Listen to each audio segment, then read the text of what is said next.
for me to tell, if that's a known bear or not. It probably is, but it's just hard to see. And I think it's hard for you to see too. It's not quite in focus. But they're just like at the bottom center of your screen right now. The cut bank is an area where a lot of bears that aren't particularly tolerant to the presence of people will use to fish. It's not as successful as fishing at Brooks Falls because there's no barrier that impedes salmon migration down there. And in the fall, when bears are fishing for a fish in the far wall here, one of our older adult males, maybe the oldest adult male that we know of on the river, number 480 Otis. He's a specialist in that far pool and also in the plunge pool that's closest to me, the place that we nicknamed the jacuzzi. So we call this area that he's in right now the far pool. He sits there and he can sit there for hours on end, waiting for a salmon to swim right under his face and he can pounce on it. One of the things that older bears have to deal with that can make survival difficult for them is damage to their teeth and dental wear. And if this bear is closer to us, we might be able to get a better look inside of his mouth. He's actually missing a couple of canines. He's missing, I think, one on his upper left and one on his lower right. That makes it very difficult for him to actually bite into the fish. When fishing is really good here and the bears are eating the fattier parts of the fish, they're eating the skin, they're eating the brains, they're eating the eggs.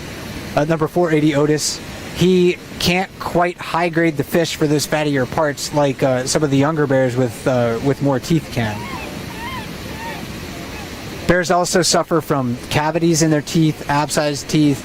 Their molars wear down over time. So it's not necessarily, his overall size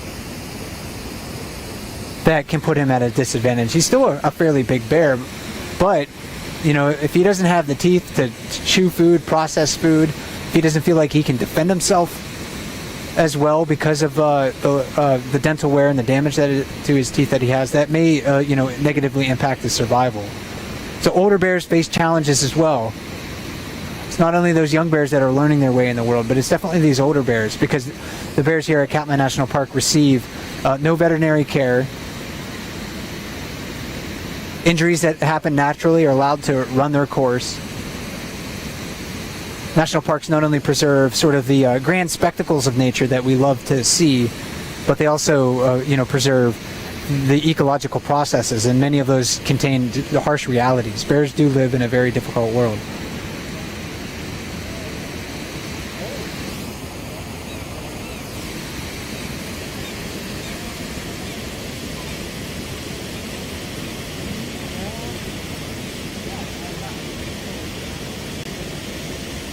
The bear we were just looking at, Otis, he was first identified here, I think, as humans, but certainly experience and intelligence factor into their ability to survive and make a living when they can't access the same places that they used to. And over here, another bear just caught a fish. This is probably the oldest bear that we know of on the river, number 410. She's an adult female, thought to be born in 1988. Again, another very experienced bear here on the river. She likes to fish that area near the rocks where she's standing. She'll fish a little bit closer to us, but it seems like most often she'll fish in that spot. And you can see that, animals recognize situations where they can, have an easier time doing something, like eating salmon in rushing water. So number 410 moved over just a little bit from where she was standing, just in the lee of that rock, so she has a little bit of an easier time eating that fish in the rushing water.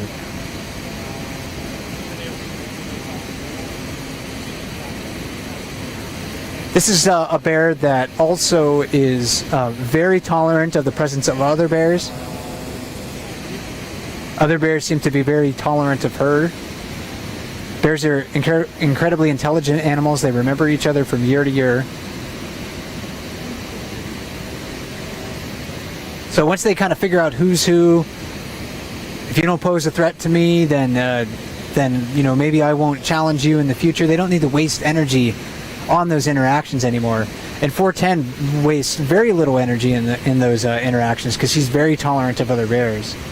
And that's not necessarily an advantage that other bears have or can learn. Of course, if you're an adult male, for instance, maybe it's in your best benefit, especially, you know, for the sake of your genes, that you're not tolerant of other bears, because you want, you know, to grow as big as you can, to get as strong as you can by accessing, you know, the best fishing spots here at Brooks Fall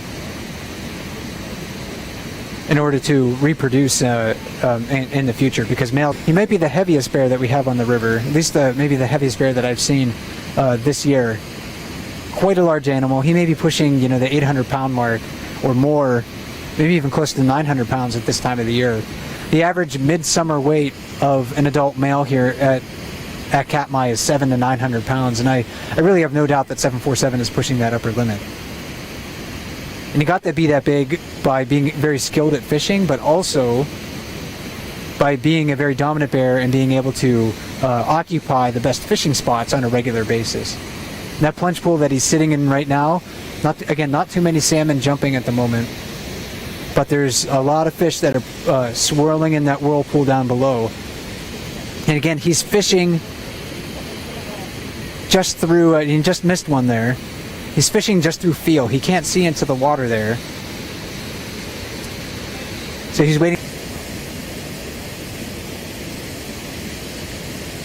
This is also a mature adult male in his teens. This is the bear that we call 755. He's nicknamed Scare D Bear, and he got that nickname when he was a young bear because he ran from virtually everything. He ran from people, he ran from other bears. He's not quite, you know, tolerant of other of people like some of these other bears. We rarely see him approach the side of the river that I'm standing on the wildlife viewing platform. And again, that behavior might be kind of programmed into some bears' genes. They just see people as a competitor.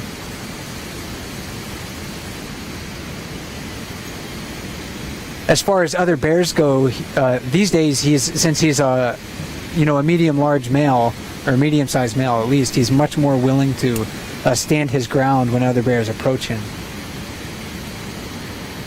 So bears, as they mature and they gain size, they can gain confidence in their ability to hold their positions in an area where bears concentrate for rich food resources.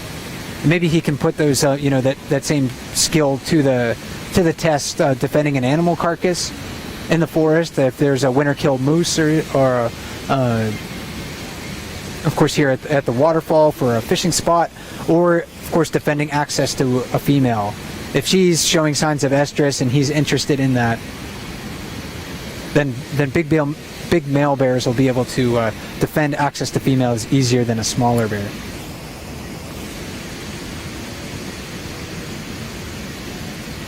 In the evening, after the wildlife viewing platform here at Brooks Falls closes, from June 15th to August 15th, it closes at 10 p.m. and opens at 7 a.m. After that happens and the crowd departs from the river, this bear may come over to the lip of the waterfall and try fishing there. I've only seen it really a couple of times, and it's when virtually nobody's been standing on the wildlife viewing platform and it's been fairly quiet. Maybe myself and just one other person. He might come over and test his skills on the lip of the waterfall, but most often when there's people standing here, he's on the far side of the river. And there's a lot of adult males that exclusively use that far side of the river, and it seems like the common denominator when they do that is the presence of people. And that's the main reason why the falls platform here is closed from 10 p.m. to 7 a.m., to allow those, what we call the